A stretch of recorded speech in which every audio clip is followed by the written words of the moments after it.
This is going to be a very difficult chapter to review because whatever happens after this chapter, whatever happens next week, is either going to work to elevate the chapter more or downgrade it. So hopefully you guys understand the position that this chapter kind of puts me in. It's a very tricky position to be in. When I first saw the cover page, I thought it was pretty lame how they just pretty much bailed on the guys and left them on the island.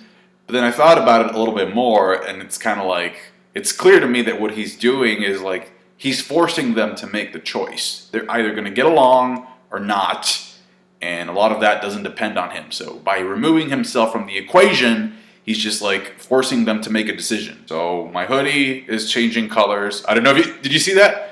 It's always with the red. I can't wear red in any of these videos, so I'm gonna take it off. Stupid lighting camera effect. Anyway, we find out that Mr. Costello, which is Capone's ship, can actually kind of morph into a tank and also be on land, which I thought was a very creative touch. Like on page 5, you literally see bodies getting steamrolled into the ground by it. Black leg, bring that cake over here, my boy. So Sanji kicks up the cake with one leg, which I thought was very impressive. It's not only the cake, but it's a crate, and the crate is full of people, and plus the seal is also coming up. So that, I think that was like the best part of the panel. The seal is just kind of like, oof, just going up as well. However, I don't know if it's necessarily, I don't know if I should mark this as a new feat, because in Alabasta, he actually did the same thing to a pretty heavy looking crocodile. So I guess it just depends on what you think is heavier, the cake and the crate and the seal, or this crocodile that I'm showing you right now. So it looks cool, but I just don't know if it's necessarily a brand new feat power-wise for Sanji, given what he did back in Alabasta.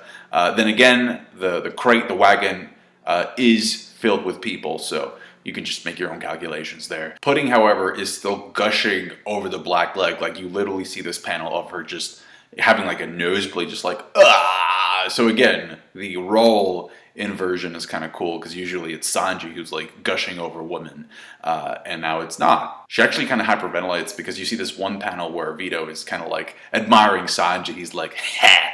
Such is the strength of the Germa, and Sanji's like, I'm not Germa, which I love, by the way, that he's like, don't associate me with those people. And then in the background, you see Pudding like fainted on the ground. That actually brings me to another point that I wanted to bring up about Pudding's character. It seems as if Oda has decided to abandon the mood swing gag that he's been pulling with her. Sort of like the mood shifts have gone down, if you noticed. Maybe he just found out that the gag wasn't working as well as he would have wanted to, and that's why he's laid off it. I don't know. By far, I think the most hilarious part of the chapter is when Oven decides to stand in front of the ship and be like, come on, I won't let you pass, like Gandalf.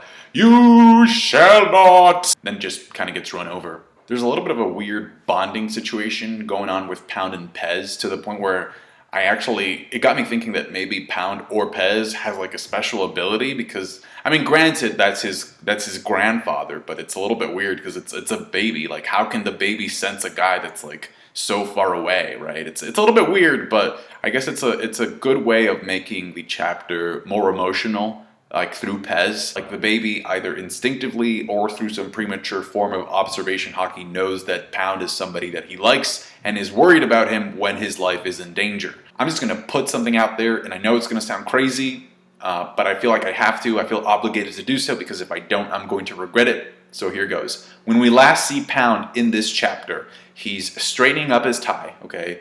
Oven is coming at him from the back with the blade. So it seems pretty obvious that he's aware of the fact that he's about to die in that last shot where we see him. However, he doesn't seem to be very worried about it. In fact, he seems kind of like, at peace, like, kind of calm. In fact, we actually see the blade come this close to his neck, and he's actually smiling in that panel. All right.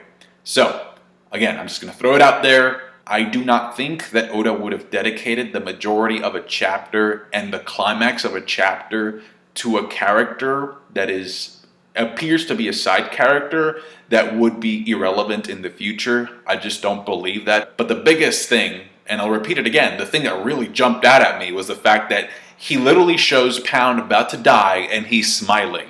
From what we've seen in this series, people from the family of D have a tendency to smile when confronted by death. I'm not making this up. All you have to do is look far enough and you'll find different examples of people from the D family, people with the D initial in their name, smiling when confronted by death. It's there. And that scene really stood out to me. In the flashback with Big Mom, we see Pound wearing a crown, so he may be connected with one of the kingdoms that is going to be attending the reverie. I don't think Big Mom would have married Pound and had kids with him if there wasn't anything to gain from her end politically by doing so. I already talked about this in a previous review, but Pound's ship looks like that of a Viking ship, so there's obviously some connection with the giants there. We know that Loki, the prince of Elbaf, the prince of the giants, wanted to marry Lola, and the marriage never really actually took place because Lola ran away, but Big Mom said that if that marriage had happened, she would already be the king of the pirates, so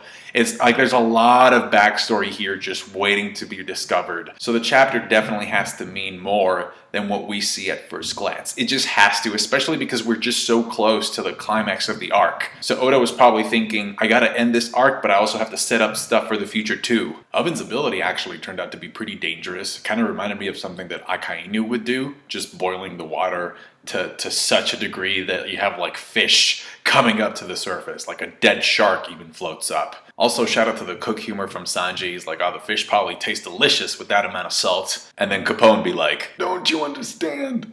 The boiling water is going to shrivel up our man pots. Yeah, mamma mia. Now, the biggest question that the chapter leaves us with is Pound dead?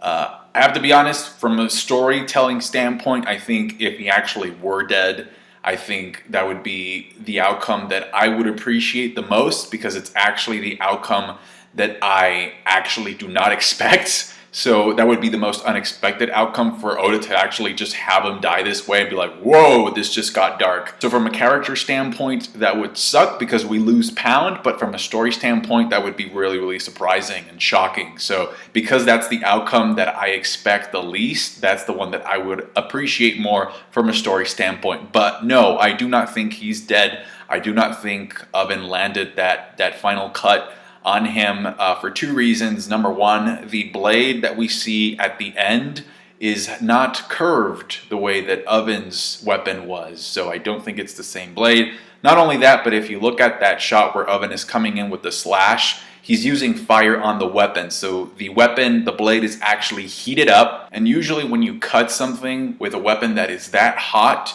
you make the cut, and if you're cutting like a living thing, the blood would tend to dry up almost instantly after you make that cut. And in that panel with the blade, you can see it's dripping blood. So the blood would have dried up if it had been with the cut that Oven was doing. And so the question then becomes, well, then who saved Pound's life? And I have a couple of options. It has to be somebody who's super fast. I'm going to say possibly as fast as Sanji, because of what we saw him do in the last chapter where Oven didn't even notice that that was him who actually kicked him. But yeah, it has to be somebody who's really, really fast, because again, the blade, Oven's blade is right here next to Pound's neck. So the reaction time, it has to be almost immediate. Like he has to get in there immediately to save Pound, whoever that was, or whoever she was. I think the worst option of who it could be would be Pedro, because then that would just be Oda, like, blatantly stating, yeah, I don't want to kill people anymore. I don't want to do that. I can't do that. So don't trust me whenever there's like a cliffhanger like pertaining to death of a character anymore. And I'm only saying this because lack of death in real time, not in the flashbacks, but in real time, is one of the main criticisms that some people bring up regarding the series as a whole. So it's better to avoid that. I'm going to troll a little bit and say that what if the character who ended up saving Pound was actually none other than dun dun dun dun dun dun dun dun. That would probably be a Sanji fan's worst nightmare. Just to have Zoro step in this arc, in this moment, just to steal the spotlight from him. Especially because Oda has made an effort to gradually build up Sanji to do something epic. So to have Zoro here, imagine he just like comes in and I don't know, I finally got to Wano! It also can't be a Vinsmoke, I don't think, because as far as we know, Vinsmokes don't use blades. What if it's like somebody from inside Big Mom's crew that is secretly a traitor? That was a troll too. I'm sorry, I just had to do it.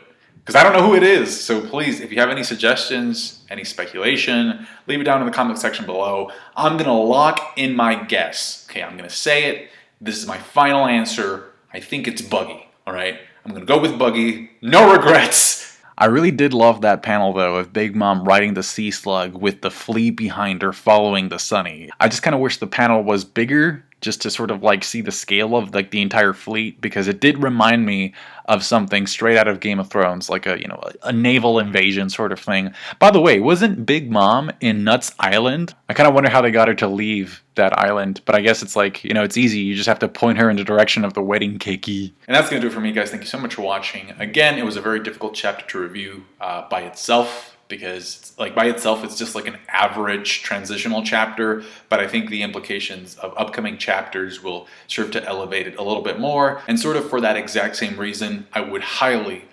appreciate you leaving me a thumbs up or a subscription if you have not subscribed to my channel for more One Piece reviews already.